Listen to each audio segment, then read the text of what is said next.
एक बार फिर खबरें आ रही हैं कि चीन शायद जल्द ही पाकिस्तान को 2 या 3 squadron J-35 5th generation stealth fighter बेचने वाला है।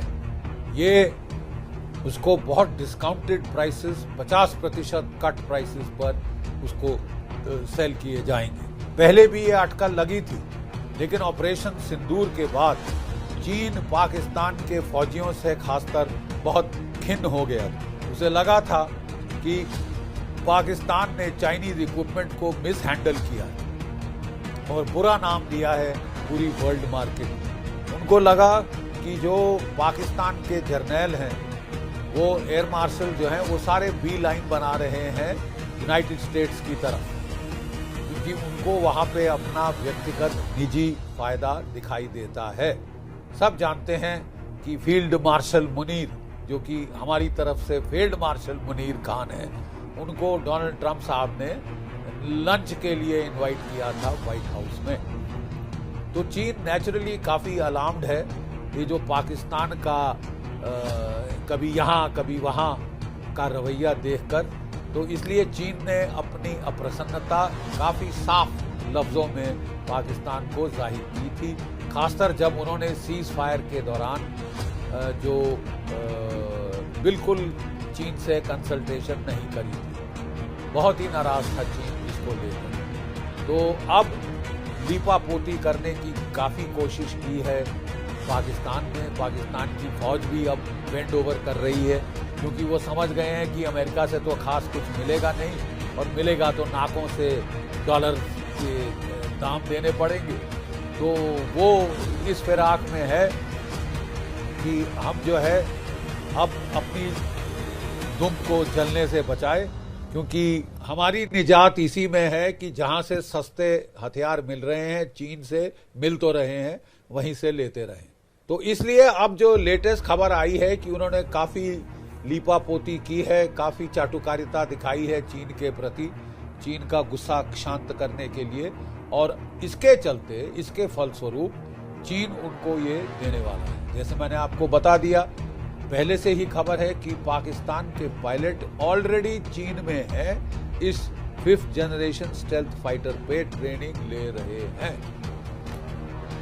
अगर ये कुछ महीनों में या इस साल के एंड तक या अगले साल के शुरुआत तक ये 2 squadron 5th generation fighter Pakistan के पास आ जाते हैं, तो क्या इम्पैक्ट होगा हमारी नेशनल सिक्योरिटी? बहुत खतरनाक इम्पैक्ट। इसको किसी तरह से मिनिमाइज नहीं किया जा सकता, नजरअंदाज नहीं। हम क्या कर रहे हैं?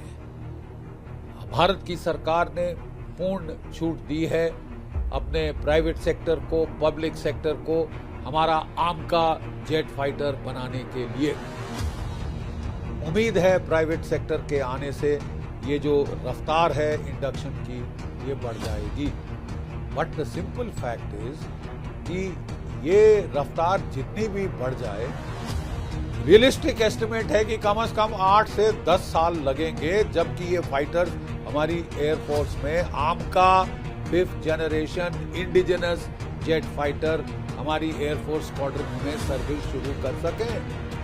तो साहब, इस गैप में क्या होगा? ऑपरेशन सिंदूर तो चल रहा है। खबरें आ रही हैं कि पाकिस्तान फिर अपने प्रॉक्सीज को खड़ा कर रहा है, फिर वो बांग्लादेश के जरिए तुर्की के साथ मिलके छेड़खानी के प्लान बना रहा है। ठीक है साहब? तो अगर ये प्रॉब्लम आपके सामने आ रही है, तो किसी भी हालत में हमको जल्द से जल्द, और पाकिस्तान के पास ये जेट 5th जनरेशन आने के पहले, हमको अल्टरनेटिव स्टॉप गैप अरेंजमेंट करना होगा। स्टॉप गैप का मतलब ये नहीं कि हम आमका को रोकें, नो क्वेश्चन, क्योंकि ये कब तक ये सिलसिला चलता रहेगा कि खरीद लो खरीद लो। आप सब ने देखा है कितना धोखा हमको उस रास्ते में मिलना शुरू हो गया। लेकिन 8 साल 10 साल का गैप बहुत बड़ा वक्फा है। तो कोई भी सेन मिलिट्री प्लानर इतना बड़ा रिस्क नहीं ले सकता। हमको अभी तक हमको कोई ठोस ऑफर F-35 का नहीं दिया गया, नथिंग इन राइटिंग, ना बोइंग कंपनी की तरफ से ना अमेरिका की तरफ से, कुछ भी राइटिंग में नहीं। हाँ, हमारे बैंगलोर एयर शो में जरूर F-35 आया था अपने पैंतरे दिखाने के लिए, लेकिन तब Su-57 भी आया। तो क्या F-35 मान लीजिए अमेरिका देने को राजी हो जाता है तो क्या भारत को ले लेना चाहिए? बहुत सारे प्रोज एंड कॉन्स हैं। सबसे बेस्ट जेट फाइटर है अभी तक, 5th जनरेशन का, स्टेल्थ फीचर्स सबसे बेस्ट हैं दुनिया में, कॉम्बैट टेस्टेड है इजराइल ईरान वॉर में और कई जगह और। लेकिन इसकी कीमत $110 मिलियन प्रति फाइटर है, $110 मिलियन पर फाइटर।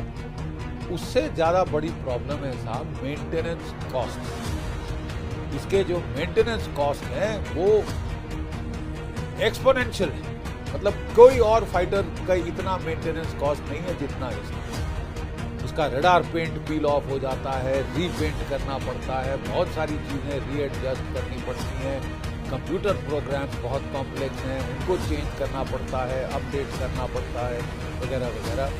एक बार आपने खरीद लिया तो जो मेंटेनेंस कॉस्ट आपको पड़ेंगे वो तो इसकी ओरिजिनल खरीद से भी ज्यादा। अभी तक कहा जा रहा है कि इसकी जो मेंटेनेबिलिटी है, सर्विसेबिलिटी है 40% की। That means at any one given time, किसी एक पॉइंट ऑफ टाइम पे इसकी अवेलेबिलिटी केवल 40% है। अगर आप 100 जेट फाइटर खरीदेंगे F-35, कल लड़ाई हो जाती है, शायद आपके पास 40 ही फाइटर है जो उड़ सके। ठीक है साहब। फिर प्रॉब्लम यह है कि कोई सवाल नहीं है कि अमेरिका आपको भारत में मैन्युफैक्चर करने से आपके साथ कटिंग एज टेक्नोलॉजी शेयर करे। ठीक है साहब।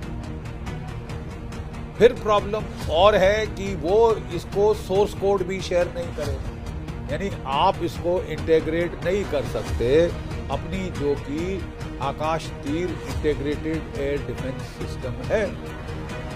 हम इस पे ब्रह्मोस क्रूज मिसाइल नहीं चढ़ा सकते। ठीक है साहब। हम इस पे अपने आकाश बियॉन्ड विजुअल रेंज आकाश 3 जैसे मिसाइल नहीं माउंट कर सकते। ठीक है। फिर सोने पे सुहागा सॉवरेनिटी रिस्ट्रिक्शन है कि हमें कहाँ प्लेस कर रहे हो अमेरिका को बताना होगा, निगरानी वो रखेंगे, कहाँ इस्तेमाल कर रहा है वो फैसला करेंगे। हो सकता है पाकिस्तान के खिलाफ इस्तेमाल करने से साफ मना कर दें, तो फिर हम ये ले किस लिए रहे हैं खिलौने का। ठीक है साहब। तो देयर आर प्रॉब्लम। ठीक है। अगर अमेरिका वाकई चाहता है भारत को एक स्ट्रेटेजिक पार्टनर के तौर में, वो कह रहे हैं कि अगर वो चीन से कम्पीट करना चाहते हैं, चीन को मेन एडवर्सरी डेजिग्नेट करना चाहते हैं, तो फिर तो उनको भारत और जापान जैसे देशों की जरूरत होगी। ठीक है साहब। लेकिन जरूरत होने के बावजूद अगर भारत के साथ ऐसी ट्रीटमेंट हो जैसी कि हमको तेजस एयरक्राफ्ट के इंजन के साथ, तो फिर तो साहब भरोसा करना बहुत मुश्किल होगा। 2 साल $1 बिलियन हमने दे दिए GE 404 इंजिन के, और अभी तक कोई 1 या 2 अब डोनाल्ड ट्रंप साहब के आने के बाद आए। बाकी कब आएंगे, कब बनेंगे ये स्क्वाड्रन जो कि MiG-21 को रिप्लेस करने वाले हैं, ये तो पता नहीं। GE 414 जिसने आमका को पावर करना है, जिसने हमारे तेजस मार्क 2 को पावर करना है, वो तो साहब कहीं होराइजन पे ही नहीं दिख रहा। तो reliability factor I am sorry बहुत लो है। अब सवाल रहा इसके, अगर ये नहीं तो फिर क्या? If not F-35 then what? Su-57। याद रहे पहले भारत और रशिया मिलकर इस जहाज को डिजाइन कर रहे थे, उसका प्रोग्राम शुरू। फिर भारत ने हमको उतना नहीं मिला जितना कि हम चाहते थे, तो हम इस डील से बाहर निकले। लेकिन अब क्या है साहब कि ये Su-57 यूक्रेन के युद्ध में इस्तेमाल कर लिया गया। ये रियलिटी है, बन चुका है। इसका कॉस्ट अगर $110 मिलियन पर पीस है F-35, इसका 50 और 60 मिलियन के बीच कॉस्ट होगा। ठीक है साहब, सब्सिडाइज्ड कॉस्ट है।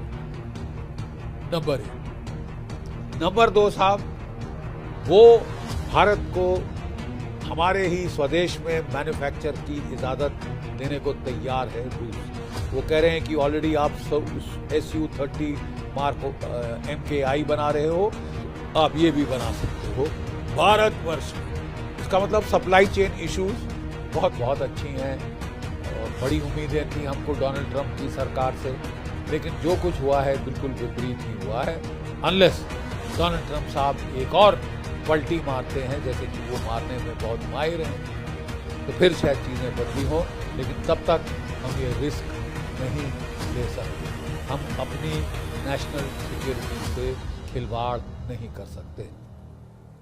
हेनरी किसिंजर ने बड़े साफ अमेरिका को चेतावनी दी थी कि it should be settled maxim of American foreign policy never to take on more than one major Asian power at a time. यानी एशिया की जो महाशक्तियां हैं, रूस, चीन, भारत, इन सब से आप कभी इकट्ठा वैर वैमनस्य ना लीजिए। ठीक है, बहुत अकलमंदी थी कि साहब अपने प्रतिद्वंदियों को इकट्ठा करना तो सबसे भारी स्ट्रेटेजिक गलती है, भूल है। और लेकिन डोनाल्ड ट्रंप साहब लग रहे हैं कि वो रशिया, इंडिया, चाइना ट्रायंगल बनवा के रहेंगे, इतने धक्के देंगे तीनों को कि जब तक वो इकट्ठे ना हो आए अपनी आत्मरक्षा के लिए। अब ये डोनाल्ड ट्रंप साहब का की सोच पे मुनस्सर है कि वो करना क्या चाहते हैं। वो क्या ये अमेरिका के हितों में होगा कि भारत, चीन और रूस RIC को वो एक रियलिटी बना दे, जो कि संभावना थी कभी, उसको एक रियलिटी बनाने के लिए आप मैक्सिमम धक्के आप कोशिश कर रहे हैं। ये तो बहुत शॉर्ट साइटेड पॉलिसी है। अब हमें उम्मीद है कि आने वाले दिनों में हम फिर एक फेरबदल देखेंगे और डोनाल्ड ट्रंप साहब यथार्थ की तरफ आएंगे, तब हालात बदलेगी। लेकिन जब तक नहीं बदलती है, मेरे हिसाब से तो जो बेस्ट ऑप्शन आपके पास है कि 2 या 3 स्क्वाड्रन आप Su-57 Russian stealth 5th generation fighter jet जल्द से जल्द खरीदें, इसके पहले कि वो पाकिस्तान एयरफोर्स में आ जाए। वक्त बहुत कम है। जय भारत, जय हिंद।